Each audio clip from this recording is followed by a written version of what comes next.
ஜீவ சுவாசத்தை ஊதுறாராம்.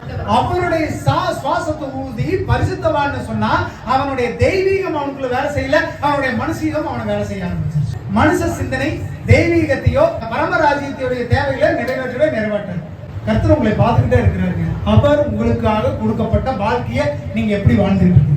அப்ப இந்த மனுஷீகம் வெளிப்பட்டதா, அந்த மனுஷீகத்துக்குள்ள என்ன இருக்கிறதுனால அது ஆண்டவருக்கு பிடிக்காம போச்சு. அசுத்தமான பொருள், சாபத்தீடான இருக்கிற பொருள் கொடுத்த அவயவங்களே அது சாபமா செயல்பட ஆரம்பிச்சிருச்சு. கண்ணு என்ன பண்ணுதுங்க? தனக்கு பிடிச்சதை பாக்குது.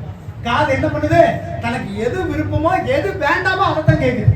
கை என்ன பண்ணுது? தனக்கு பிடிச்சது செய்யுது. கால் ஓடுது, எங்க போறது எங்க போகாதுங்கிறமோ அங்க ஓடுது. எல்லாத்தையும் தாண்டி நாவு புறங்கூடுறது, பொய் சொல்றது, மற்றவனை கேவலப்படுத்துறது, மற்றவனை திட்டுறது, மற்றவனை வந்துட்டு வஞ்சிக்கிறது, இதைத்தான் செய்துட்டு இருக்கு. உங்கள் அவயவங்களினாலே நீங்க சாபத்தீடா மாறி போயிடும்.